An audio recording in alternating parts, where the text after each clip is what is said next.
I am a pre-med premature baby. I was born before 37 weeks via C-section with problems during delivery, possibly because my mom has diabetes.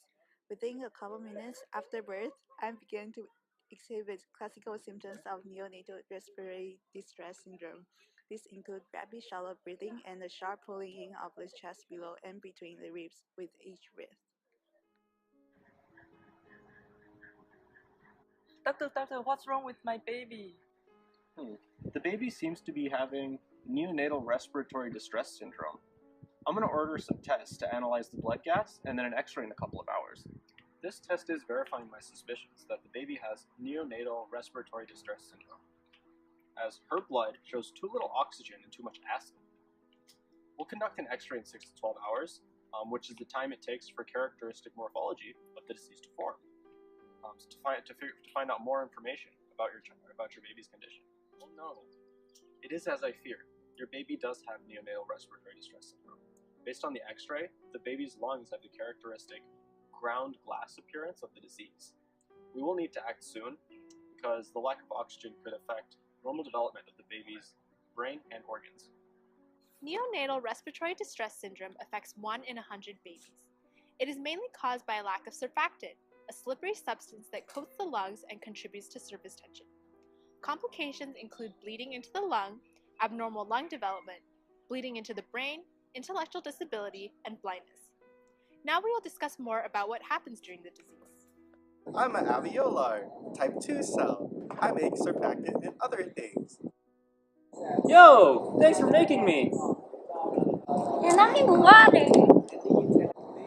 We are the walls of an alveolus. Neonatal respiratory distress syndrome occurs in premature babies since their lungs have not had the time to fully develop. In a normal lung, surfactant, a complex mixture of both hydrophilic and hydrophobic lipids and proteins, reduces surface tension and prevents the walls of the alveoli from sticking to each other due to the water from condensed air. But in a premature baby's lung, the type 2 alveolar cells have not had time to develop yet. Sorry, surfactant. Wait, does that mean I'm gone too? Yep. Oh,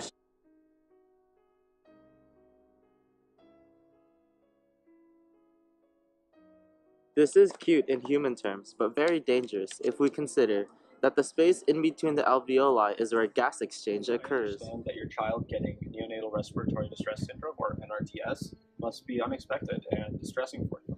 When you decide to have the baby, it probably wasn't the scenario that you imagined. The good news is that babies sometimes get better on their own. We'll also add treatments, though, to improve your baby's success chances. At this time, I'd like to discuss treatment options, if that's okay with you. There are several treatment options available.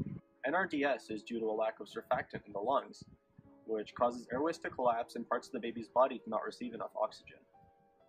Treatments often try to address one of the three factors, which are lack of surfactant, airway collapse, and inadequate oxygen. One option is to provide extra surfactant. However, this needs to be injected directly into the baby's airway, so complications could arise from the procedure. Other complications that could occur down the line include bleeding into the lung.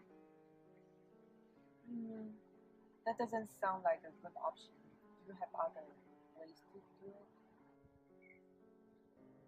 Since your baby exhibits low blood oxygen and high acid in the blood, she could be a good candidate for using an assisted ventilator or breathing machine. However, there is the risk of damaging the lung tissue with this treatment. Another treatment that is sometimes used with ventilator or used on its own is called continuous positive airway pressure, or CPAP, whereby air is sent into the baby's nose to keep the airways open. I know everything has risk, but I still would like to prefer a treatment that's more natural or has less side effects. Well, I think our best option would be to use stem cells from the baby's own bone marrow.